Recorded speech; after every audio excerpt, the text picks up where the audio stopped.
Welcome to my channel. You know that Epictetus says that the key to tranquility is to want what you have. The key to serenity is not to crave what you don't. So what's so difficult about that? Why is it so hard to be peaceful? What does it mean, anyway? Well, it's hard. First, because we keep mistaking things that aren't peace for peace. We mistake comfort for peace. We mistake quiet for peace. We mistake avoidance for peace. And all of these can feel like peace. They can be peaceful, but they're not peace. They're just things that feel like peace. And this is why Marcus Aurelius says that none of those people who live by these false illusions of peace actually have peace. They think they do, but they don't. And so let's unpack some of these illusions of peace today. Now, how do we mistake comfort for peace? How does it feel like peace but not be peace? Well, let's start with verse 1. He says, "You think you're peaceful when nothing challenges you." That's not peace, it's sedation. You can hear the scorn in that. Like, you're not at peace. You're just comfortably numb. You've escaped the storm. You're hiding in a safe room. It's quiet. It's still. You're watching Netflix. You're scrolling your phone. You're planning your next vacation. You're living for the weekend. You're waiting for Monday to pass. You're running away from what you should be doing and what needs to be done. And you imagine that this is peace. No, it's not. It's sedation. It's stasis. You're being inert. You're not growing. You're not being who you could be. And this feels good, so you keep doing it. This feels comfortable. You imagine this is calm, but it's not. It's just the absence of challenge. It's not peace. This reminds me of that amazing line from Seneca, which I just read in the daily Stoic email today. It is not that we are given a short life, but that we waste much of it. We escape the world. We shut down. We hide. We refuse to engage. And then we wonder, where did the time go? Where did the opportunity go? Why am I not further along? Because we mistake comfort for peace. Lesson no. 2. We mistake avoidance as safety. You think you are peaceful when you avoid what is difficult, but buried fires still burn. Here, Marcus Aurelius is talking about a fire that's hidden under the ashes, that's been smothered out, that you think is no longer there. You think that you've put it out, but he says, no, the fire is still burning. You might have convinced yourself that you're at peace, that you've resolved the conflict, that you've made things right, but you haven't. The problem isn't gone, it's smoldering underneath. It's still there, and it's going to come back up if you don't deal with it now. I love that line. Buried fires still burn, and I was reminded of that when reading the story of the Spartans and the Helots, where the Spartans were always afraid of a revolt, an uprising, a rebellion from the Helots, the slaves who outnumbered them. And so they kept kicking the can down the road, avoiding the issue. And eventually, of course, it blows up and they're taken out. Mini parable, Marcus Aurelius tells about a soldier who comes across a blacksmith sharpening his sword. And he says, "Why are you doing that? The enemy isn't here. Stop making preparations for war. Lay down your arms." And the blacksmith says, "That's why I'm sharpening my sword, so that when the enemy comes, I'm ready for him." And Marcus Aurelius says the same thing here. He says, when you think you're peaceful, when you think you're serene, that's when you need to prepare for the fires that will inevitably come back up. That's when you need to sharpen your sword. And you think you're peaceful because you haven't had to use that part of yourself. You haven't had to use that energy. You've never had to face that challenge. But the fact that you haven't had to face it doesn't mean it's not there. And if you're not prepared for it, you're gonna get caught flat-footed. So this is another illusion of peace. To think that you're peaceful because you haven't had to confront something, or you haven't felt a challenge, or you haven't had to sharpen your sword. The Stoics believed that tranquility included facing discomfort, facing challenges, facing difficulties. It wasn't the absence of these things, but the presence of your work. Your engagement with the world, your ability to handle whatever comes up that gives you true peace. And this brings me to a quote from William James that I've thought about a lot recently. James said, "A genuine belief in the possibility of complete self-control implies a belief in the comprehensible character of human experience." What that means to me is that Stoics believe that we can control our emotions, our thoughts, our actions, not because our experiences are easy or not difficult, but simply because we can choose how we respond. One of the most absurd images in all of literature to me is that of someone sitting around, like luxuriating in the idea of their own serenity. It's like, how can you sit there and say, "Oh, I am so peaceful," while lightning strikes and thunder booms and the house is falling apart around you? That's not what Stoic peace looks like. The person that Marcus Aurelius is writing about in Meditations, he's not on a beach somewhere. He's in the middle of the action. He's dealing with corrupt governors and mutinous soldiers and deadly enemies. He's trying to hold an empire together. And he's thinking, even in the midst of all this, am I at peace? Am I serene? Am I tranquil? And he's looking inward, reflecting on himself. That's what it means to be a Stoic, and that's what it means to be peaceful. It doesn't mean you're removed from the world. It doesn't mean that nothing happens to you. It means that you're able to face whatever life throws at you and choose how you respond. So the question for us is, are we confused about what peace really is? Are we confusing comfort for peace? Are we confusing avoidance for peace? Or are we embracing the idea that peace is this radical acceptance of reality and that tranquility is found not in the absence of difficulty, but in our ability to rise to meet the difficulties of the day? If you enjoyed this episode, check out the playlist for more episodes from Meditations, as well as other playlists on the channel. I write and talk about Stoic philosophy. I've been writing about Stoic philosophy every day for the past 6 years, and I talk about it in this show, but you can also find me online. Welcome to section 2 of our series exploring Stoic philosophy. Here we'll delve into the idea that inner power is not found but built. Just like a tree that grows stronger through seasons of growth and rest, we too can cultivate inner strength. But how? Well, through the principles of endurance, detachment, and feeding our minds what it needs. Let's explore these ideas. 1. Endurance is the foundation of peace. One of the central tenets of Stoicism is the idea that true peace comes from within. It's not dependent on external circumstances, but rather on our ability to find stillness in the midst of life's chaos. As Epictetus, a prominent Stoic philosopher, once said, "Endure and renounce." In this simple phrase lies a powerful truth. To endure means to persist, to withstand, and to renounce means to let go, to release. Combined, they form a potent call to action, urging us to hold firm to our values and principles while relinquishing our attachment to outcomes. But why is this so crucial for achieving inner peace?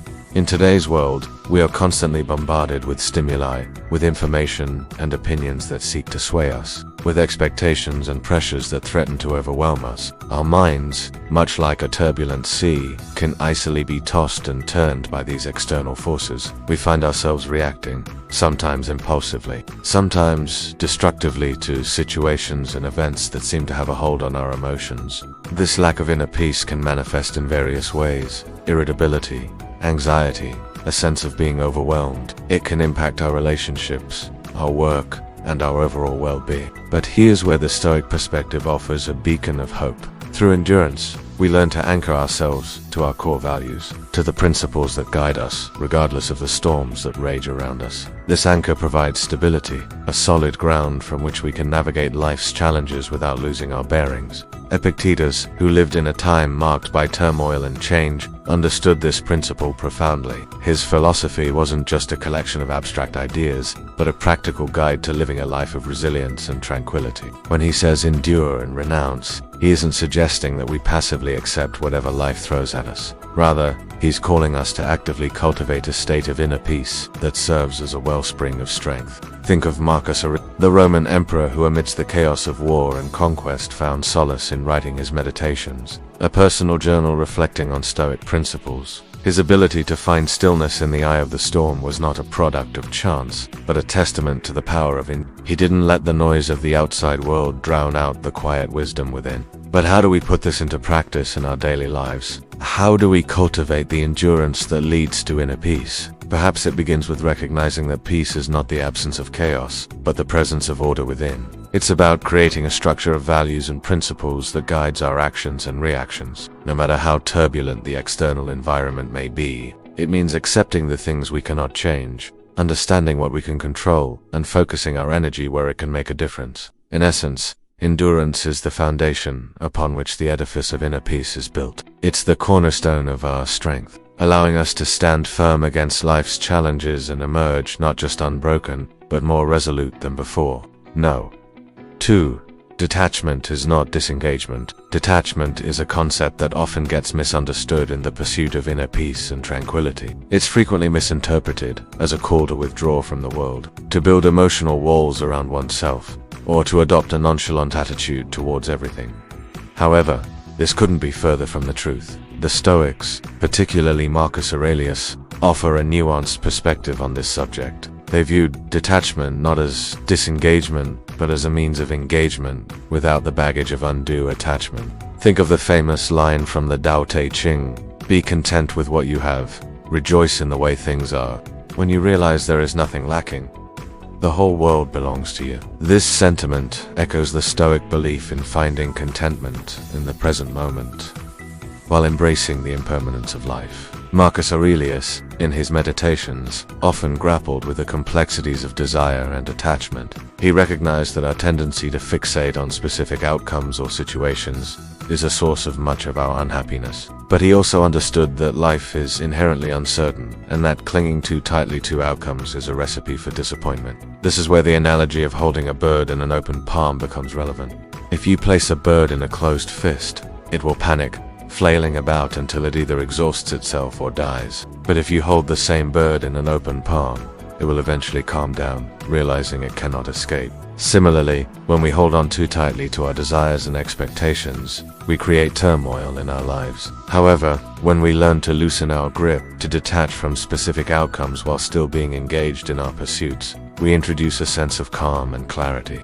It's not about loving less or caring less. It's about caring deeply without the strings of attachment. In the realm of relationships, this translates into cherishing the people in our lives without trying to control them or the outcomes of our relationships. It means embracing the beauty of each moment, knowing it could be the last, and responding with gratitude instead of lament when things don't go as planned. Ultimately, detachment isn't about surrender or resignation.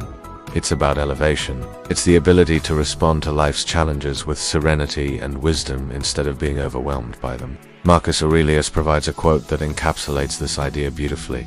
Receive without pride. Let go without attachment. Receiving without pride means accepting the gifts of life with humility and gratitude. It's acknowledging that everything we have is a result of numerous factors beyond our control. And letting go without attachment means releasing ourselves from the burden of trying to shape outcomes according to our whims. It's about recognizing the futility of resisting the natural order of things and choosing to flow with life instead. No. 3. Control what you feed your mind. Our minds are much like gardens, constantly in need of tending. What we feed our minds plays a crucial role in determining the quality of our thoughts, emotions, and actions. In the context of inner peace, controlling what we feed our minds is essential. But what does this entail exactly? In today's hyper-connected world, we are bombarded with an incessant stream of information. News, social media, conversations, each vying for our attention, each contributing to the noise in our minds. This constant influx can be overwhelming, often leading to a fragmented sense of self and a struggle to maintain inner peace.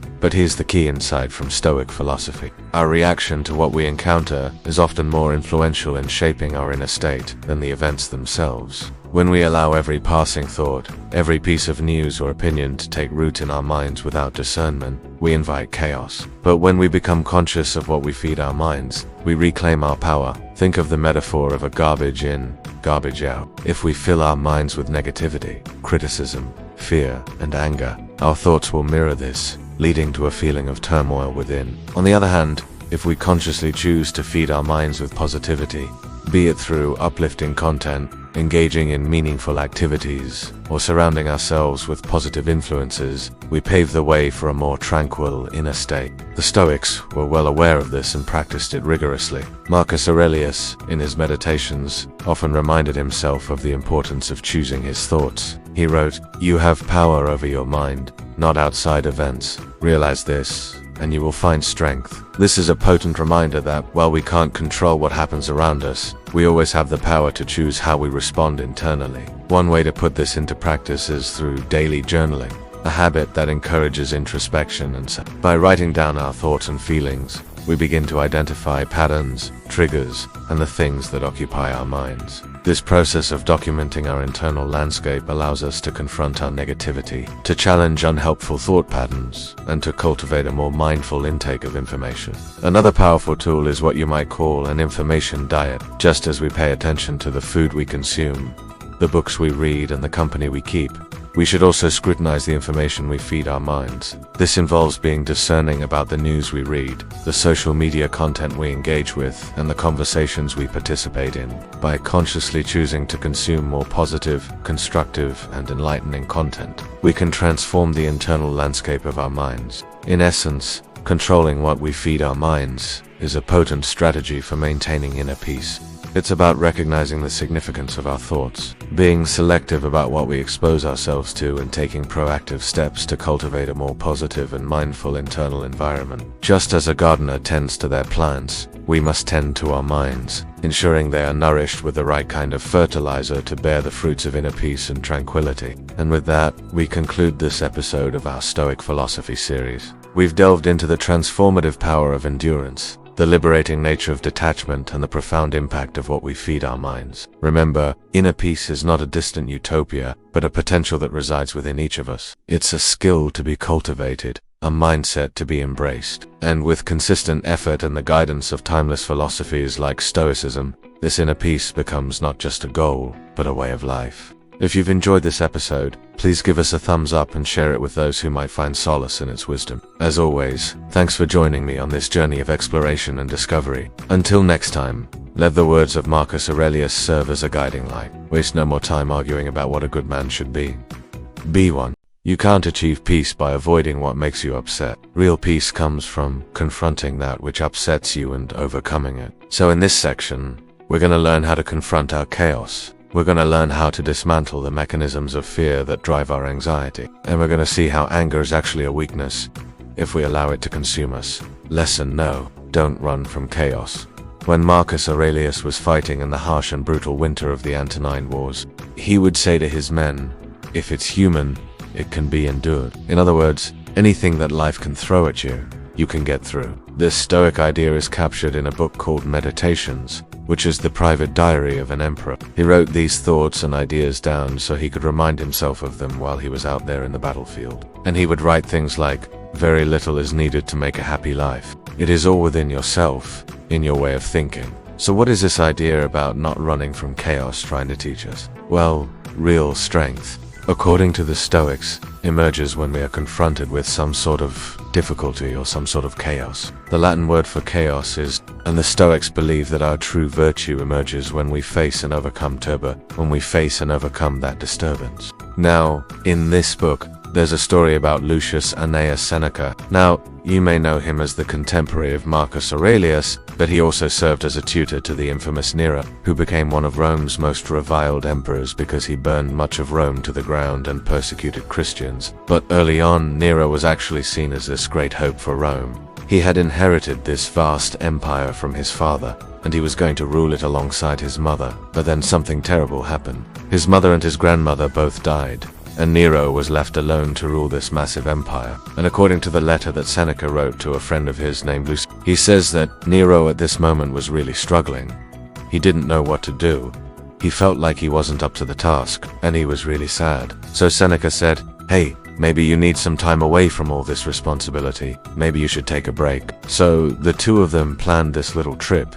They went to the countryside. They tried to have some fun, but every day they would come back into the city of Rome and stay in these luxurious villas, eating good food, drinking good wine. And Seneca tells this story of how he and Nero would just lounge around in their pajamas all day, reading poetry, having conversations about philosophy. And it was actually a really great time. However, after about 6 months of this, Seneca realized that Nero had become lazy.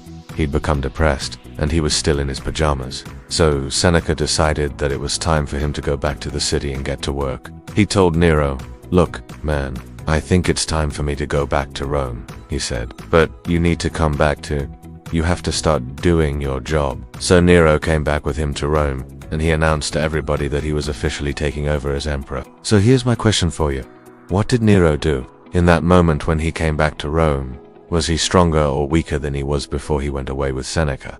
Obviously he was stronger. He faced the chaos of being an emperor who lost his mother and his grandmother and had to now rule this vast empire, and he got through it. Seneca was saying that sometimes we need to push ourselves to face that which is difficult, even though it might cause us some suffering. As the author Ryan Holiday says, the obstacle is the path. If you want to grow as a person, you have to put yourself in situations where you will be There's this great quote that I once read that goes, "There's no growth without discomfort." If you want to be strong, you have to carry weights. If you want to be smart, you have to learn things that are hard. You have to study. If you want to be wise, you have to be willing to be proven wrong over and over again. Because only in that process of being wrong, learning why you were wrong, and then changing your mind does wisdom grow. But we live in a day and age where we don't want to be uncomfortable. We want to escape to the comforts of home. We want to stay in our pajamas and scroll social media, watch Netflix, or eat junk food. And we tell ourselves that it's okay because we deserve it. We've worked hard. We deserve it. We earned it. We're stressed out. We need it. We'll stop watching tomorrow. That's what we always say. But what we find is that the more we try to comfort ourselves, the less comfortable we actually become. We lose our ability to tolerate any amount of stress, any amount of chaos, any amount of disturbance, and the slightest inconvenience will send us into a rage or a panic attack. So instead of trying to run from chaos, as the Stoics suggest, we should lean into it. We should put ourselves in uncomfortable situations, and we should use those experiences to help us grow. Lesson no. 5. Be willing to be hated. There's this other quote that goes, you can please some of the people all of the time, or you can please all of the people some of the time, but you cannot please all of the people all of the time. As the Stoics saw it, the only way to avoid this inner chaos of trying to please everybody is to not care what other people think. This is what Epictetus meant when he said, he is rich who has few wants, he is powerful who has few passions, he is happy who has no enemies. When you stop caring what other people think, you remove yourself from that game entirely. So here's the deal. You can play the game of trying to please other people and worrying about what they think of you, or you can walk away from the game altogether and be free. Now, this doesn't mean that you shouldn't care about what other people think. We do have a social nature. We do depend on one another, and we do have the capacity for empathy. We should care about what other people think, but not at the expense of our own well-being. The Stoics believe that you shouldn't walk away from the opportunity to do the right thing just because some people might not like you. You shouldn't refrain from speaking the truth just because some people might get mad at you. You shouldn't refrain from doing what you believe in just because some people will disagree with you. When you are willing to walk away from other people's approval, you gain power over them. This is what Epictetus meant when he said, if you want to improve, be content to be thought foolish. When you walk away from the desire for other people's approval, you free yourself to make better decisions, better choices, and you can grow. Lesson no. 6. Anger is the mask of fear. When we feel threatened, when we feel afraid, or when we feel like someone has wronged us, what do? We get angry. Anger becomes our default response. And this isn't necessarily a bad thing. It's perfectly natural to feel angry. But what the Stoics teach us is that anger is often a way of running away from something. So let's pretend that you're driving to work one morning and somebody cuts you off. What do? Most of us will hit the brakes, swerve, and then honk the horn. And as that person drives past us, we yell, hey, watch it, man, or hey, you almost just caused a wreck. Here's the problem with that. We're reacting habitually. We don't have any control over our anger. It's simply a response that happens to us. And what we find is that the more we react habitually, the more our anger grows. So the Stoics believe that the only way to overcome anger is to pause and dissect it. When we get angry, we're usually angry about something that happened in the past. And the only thing we can do with that is accept it. Once you realize that the only thing you can change is your reaction to what happened, you can then choose how you respond. You can continue to get angry and hold on to that anger, or you can accept what happened and move forward. The author William Irvine talks about this idea of emotional control, and he says that emotional control is never about suppressing emotion, but it's always about choosing which emotions to express. So when someone cuts you off in traffic, you can choose to get angry, or you can choose to shrug it off and move on. And that's it for section 3. We're going to start section 4. I really hope that you've enjoyed this overview of Stoicism. If you have, please leave me a review. I appreciate it. So we've been working through Meditations by Marcus Aurelius, and we're now at section 4, which is about building a habit of stillness. And there are 2 lessons in particular that I want to share with you from this section that will help you be more resilient and help you get through difficult times in your life. So let's go ahead and dive right into it. Lesson number 7, make peace a daily practice. Now, when I think about all the things that have happened in my life that have caused me stress, obviously there was the loss of my wife, but even before that, there were many other stresses that came up, like getting fired from jobs or going through layoffs, having family members who didn't believe in me, not knowing if I would ever get married again. And so I could ruminate over those thoughts and stress myself out, or I could find ways to bring peace into my daily life. And that's what this lesson is about. It's not about resolutions, it's about rituals. And these rituals don't have to be complicated. In fact, there's an interesting story about Marcus that illustrates how simple some of these practices can be. So one time he was traveling through Athens and he saw a man carrying a water jug, and he stopped him and he said, "Hey, why are you doing this?" And the man said, "I'm going to a friend's house. He's sick, and I'm gonna pour water on him." So Marcus says, "You should just pour it on yourself." The man says, "No, no, no, this isn't clean water. This is for the sick person." And Marcus said, "Why do you think pouring water on yourself would be any different than pouring water on someone else? If you're trying to be selfless, then you need to see yourself as part of everyone else. There is no separation. You must see yourself as part of the whole." So Marcus understood that true selflessness comes from understanding that there is no separation between us and other people. And that's really the core of what Stoicism is about. And so when we look at these rituals, when we look at these ways of creating inner peace, we can't think of them as things that are separate from us. They must become part of our identity. They must become part of who we are. So for example, every single morning I wake up early and I do a few things. I journal and I take cold exposure, and I remind myself of 3 things about myself. First, I remind myself that I am Marcus. That's my name. I am enough. Then I remind myself that I am a Stoic philosopher. I study philosophy. I try to make sense of the world. I try to be the best version of myself. And then finally, I remind myself that I am loved. I am loved by my family. I am loved by my friends. I am loved by God. And this is important because when we wake up in the morning, our default is to think about all the things that we have to do, all the things that we need to accomplish, all the problems that we need to solve.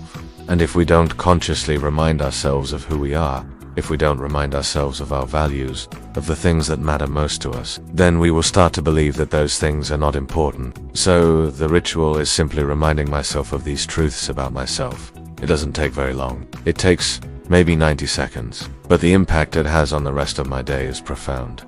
And that's what a habit of stillness is. It's finding small ways that you can bring peace into your life, that you can bring meaning into your life, that you can bring value into your life. It doesn't have to be complicated. Speaking of which, lesson no. 8. Love fate.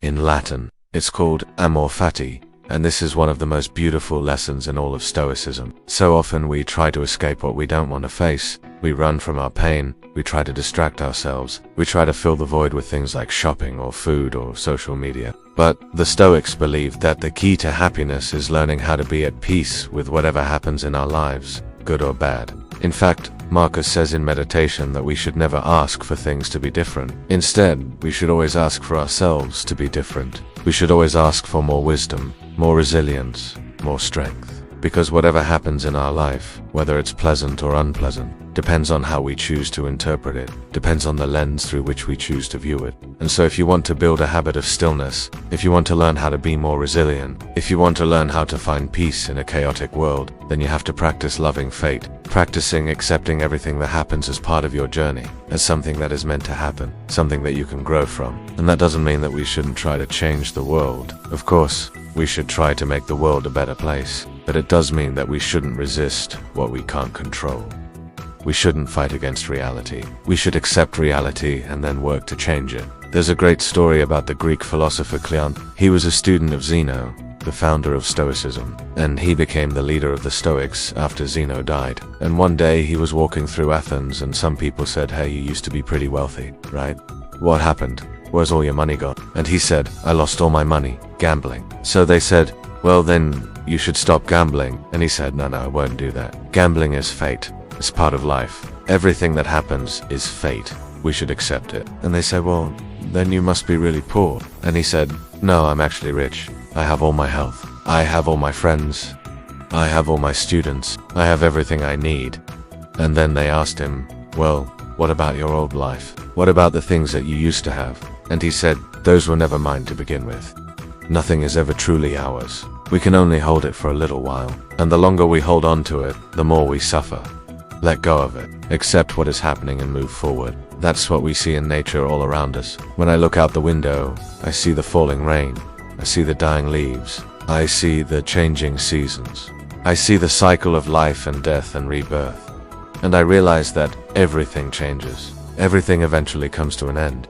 And yet, we resist this. We resist the idea that our lives might end. We resist the idea that we might lose the people we love. We resist the idea that we might lose our health or our wealth or our jobs. And when we resist what we can't control, when we resist reality, we only make things worse.